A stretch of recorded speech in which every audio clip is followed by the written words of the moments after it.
अंतरिक्ष में घूमने वाला यूनिक्रॉन नाम का एक ऐसा राक्षस जो ग्रहों को खा खाकर उन्हें अपने ईंधन की तरह इस्तेमाल करता था। अब ऐसे ही ये यूनिक्रॉन राक्षस बीस्ट के ग्रह को खाने आ जाता है। ये इस ग्रह को सिर्फ खाने के लिए ही नहीं बल्कि इस पर मौजूद आधुनिक तकनीक को भी चुराने आया था। और ये काम यूनिक्रॉन अपने एक स्कोज नाम के खतरनाक योद्धा को देता है जो अपने सैनिकों के साथ इस ग्रह पर जाता है। यहाँ पर यूनिक्रॉन के सैनिक अपलिक नाम के एक रोबोटिक वन मानुष पर हमला कर देता है, लेकिन ये इनको पछाड़ता हुआ जल्दी से अपने साथियों के पास जाता है। ये वन मानुष उन्हें एक ट्रांसवॉर्प चाबी देकर कहता है कि इस चाबी को लेकर पृथ्वी नाम के एक ग्रह पर चले जाओ। इसे यूनिक्रॉन के हाथ मत लगने देना क्योंकि वो इसकी मदद से पोर्टल खोलकर पृथ्वी को खा सकता है।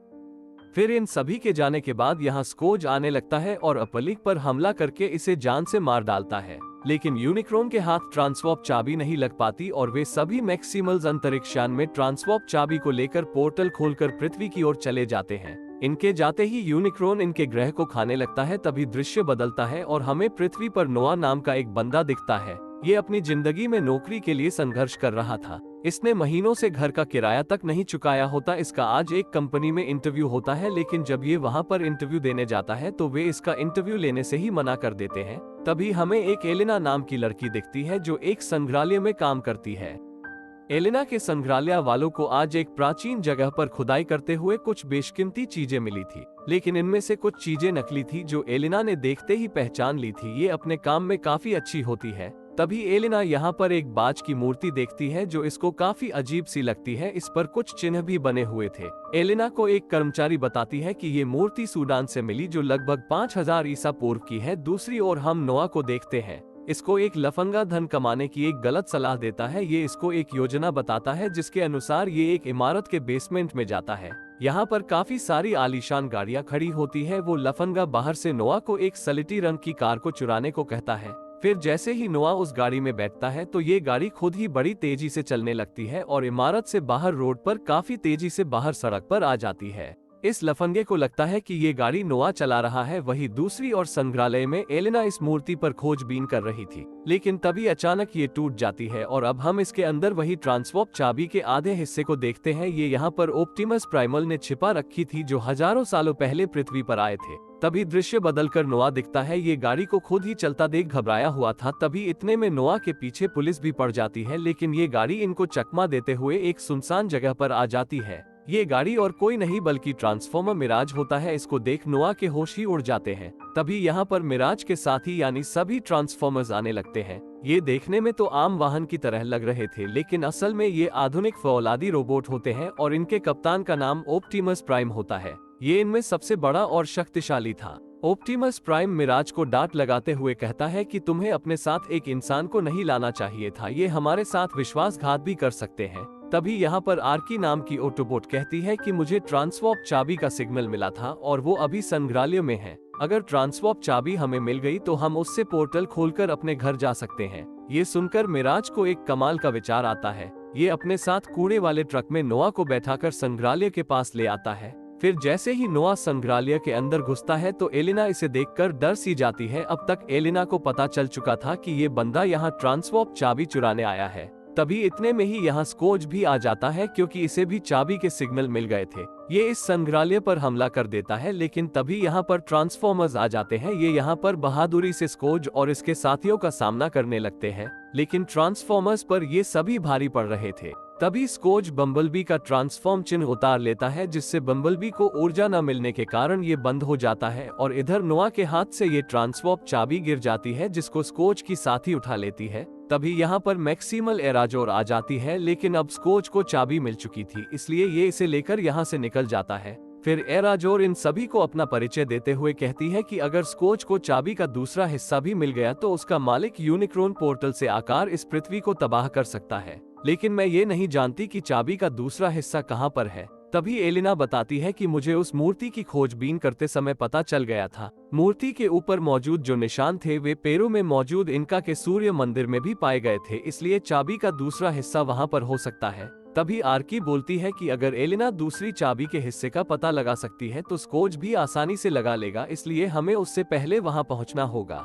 अब ये सभी पेरू की ओर रवाना होने वाले थे, लेकिन इससे पहले नोआ अपने भाई से मिलने जाता है। इसके भाई के हाथ में कुछ गंभीर बीमारी होती है जिसके इलाज के लिए नोआ के पास पैसे भी नहीं थे। तभी नोआ का भाई खिड़की के बाहर मिराज को देख लेता है और अब इससे नोआ के भाई को सब पता चल जाता है कि ये पेरू में जाने वाले हैं। लेकिन उससे पहले नोआ का भाई मिराज से वादा करने को कहता है कि तुम मेरे भाई को सही सलामत लेकर आओगे। मिराज नोआ के भाई से ये वादा कर देता है। फिर नोआ, एलिना और बाकी सभी एक जगह पर जाते हैं। ये यहाँ स्ट्रेटोस्फेयर नाम के एक हवाई जहाज का इंतजार कर रहे थे जो इनको पेरू में ले जाने वाला था। फिर जब स्ट्रेटोस्फेयर यहाँ पर आता है तो नोआ देखता है कि स्ट्रेटोस्फेयर हवाई जहाज को तो बुढ़ापा आया हुआ है। फिर ये सभी इस हवाई जहाज में बैठकर पेरू के लिए रवाना हो जाते हैं। फिर कुछ समय बाद जब ये सभी पेरू में पहुंचते हैं तो इनकी मुलाकात व्हीलजैक नाम के एक ऑटोबोट से होती है। व्हीलजैक इन्हें बताता है कि आज पेरू में एक त्योहार चल रहा है जिसके कारण काफी भीड़ लगी हुई है। अगर ऐसमें ट्रांसफॉर्मर्स वहां पर गए तो वहां पर भागदौड़ मच सकती है जिससे उनका त्योहार खराब हो सकता है। लेकिन नोआ और एलिना लोगों के बीच से होते हुए मंदिर में जा सकते हैं। अब नोआ और एलिना के मंदिर में जाने से पहले मिराज नोआ को एक ऐसा यंत्र देता है जिससे ये मिराज से संपर्क कर सकता था।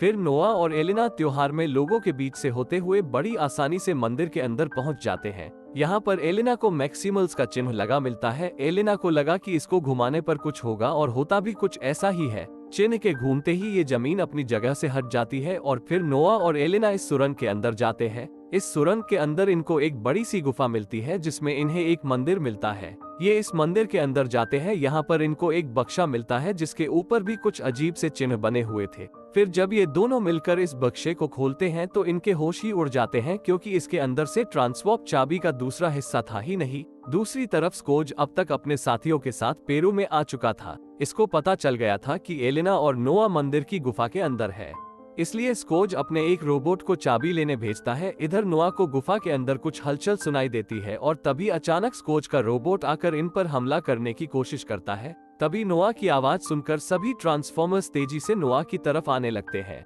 इसी बीच रास्ते में इनका सामना स्कोज से भी हो जाता है, लेकिन ये सभी यहाँ से बचकर निकल जाते हैं। तभी इतने में ही स्कोज एराजोर पर अपना वायरस वाला यंत्र लगा देता है। वहीं इधर गुफा में नोआ हड़बड़ी में जैसे ही अपना यंत्र रोबोट की तरफ करता है तो इसमें से गोली निकलकर इस रोबोट को खत्म कर देती है। नोआ को पता ही नहीं था कि इस यंत्र में से गोलियां भी चलती हैं। फिर नोआ और एलिना इस गुफा में आगे बढ़ते हुए दूसरे दरवाजे से जंगल में निकल जाते हैं, लेकिन यहाँ पर इनका सामना ऑप्टिमस प्राइमल से हो जाता है। इससे पहले कि ये इन पर हमला करता कि तभी यहाँ पर मिराज आ जाता है, लेकिन इसका सामना चीतोर से हो जाता है। ये सभी वही मैक्सिमल्स होते हैं। इनको गलत फहमी हो गई थी, लेकिन जब यहाँ पर एराजोर आती है तो ये सभी ट्रांसफॉर्म से कहती है कि ये सभी मेरे ही दोस्त हैं, ना कि तुम्हारे दुश्मन। एराजोर ट्रांसफॉर्मर्स से कहती है कि मैं काफी समय पहले इन मैक्सिमल्स से बिछड़ गई थी, लेकिन आज मैं इनसे कई सालों बाद मिल रही हूँ।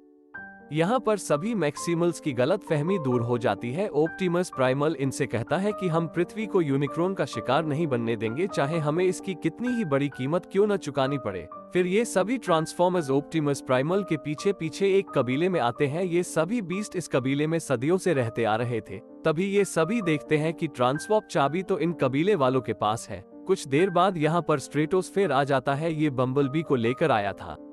फिर रात होने पर ये सभी सो जाते हैं। फिर अगली दिन जब ये उठते हैं तो एलिना देखती है कि एराजोर कुछ अजीब बर्ताव कर रही है। ऐसा इसलिए क्योंकि अब तक स्क्रोज के द्वारा लगाए गए वायरस यंत्र ने एराजोर के शरीर पर नकारात्मक प्रभाव डालना शुरू कर दिया था और यंत्र के जरिए स्क्रोज ने इस कबीले का भी पता लगा लिया था। ऑप्टिमस प्राइमल नोआ को चाबी का हिस्सा देकर कहीं छुप जाने को कहता है। इतने में यहाँ पर स्क्रोज और इसके बाकी सभी साथी आ जाते हैं। तभी यहाँ से एलिना चाबी लेकर नोआ के साथ भागने लगती है, लेकिन तभी अचानक एलिना को एराजोर उठाकर ले जाती है। ऐसे में ऑप्टिमस प्राइमल इसका पीछा करता हुआ स्कोच तक पहुंच जाता है। इसको अब तक ट्रांसवॉर्प चाबी का दूसरा हिस्सा मिल गया था। इसको लेकर ये आराम से जाने लगता है और इधर एराजोर ऑप्टिमस प्राइमल पर हमला कर देती है, लेकिन एराजोर को बीच बीच में होश आ रहा था। ये ऑप्टिमस प्राइमल से कहती कि अपनी प्रतिज्ञा याद रखो, चाहे कीमत कितनी भी बड़ी हो। ये सुनकर ऑप्टिमस प्राइमल को एराजोर को मारना पड़ता है। वहीं दूसरी ओर स्क्रोज अपने अंतरिक्षयान में जाकर अब तक ट्रांसवॉर्प चाबी को जोड़कर पोर्टल खोलने की तैयारी में चाबी को अपने अंतरिक्षयान में लगा चुका था।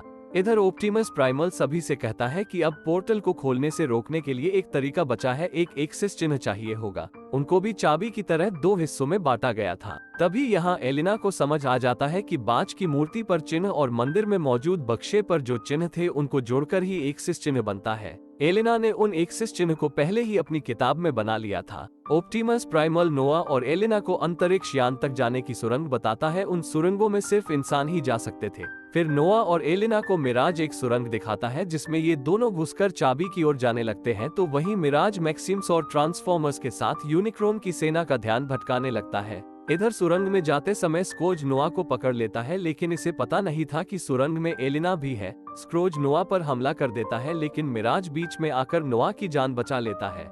ऐसे में मिराज की काफी बुरी हालत हो जाती है। इसलिए अब मिराज नोआ से कहता है कि अब तुम मुझे नियंत्रित करो। इतना कहकर मिराज एक आधुनिक पोशाक बनकर नोआ के शरीर पर लिप जाता है। फिर यहाँ पर ऑप्टिमस प्राइम भी आ जाता है। ये दोनों मिलकर स्क्रोज की पिटाई करने लगते हैं। अब तक पोर्टल खुलना शुरू भी हो चुका था, जिससे इतनी ऊर्जा निकली कि कबीले में मौजूद बम्बल भी चालू हो जाता है। फिर तुरंत ही बम्बी स्ट्रेटोस्फेयर की मदद से अपने साथियों के पास आता है। यहाँ पर स्कोच की साथी बम्बलबी पर हमला करने की कोशिश करती है, लेकिन अब की बार बम्बलबी इसे इसके ही हथियार से मार डालता है, जिससे इसके परखच्चे उड़ जाते हैं। बम्बलबी इसके शरीर के अंग अंग अलग कर डालता है। इधर अब स्कोच पर ऑप्टिमस प्राइम भारी पड़ने लगा था। ये स्कोच के दोनों हाथों और सर को उखाड़कर इसे मार डालता है। और इधर अब तक एलिना अंतरिक्ष यान के नियंत्रण केंद्र तक पहुंच चुकी थी।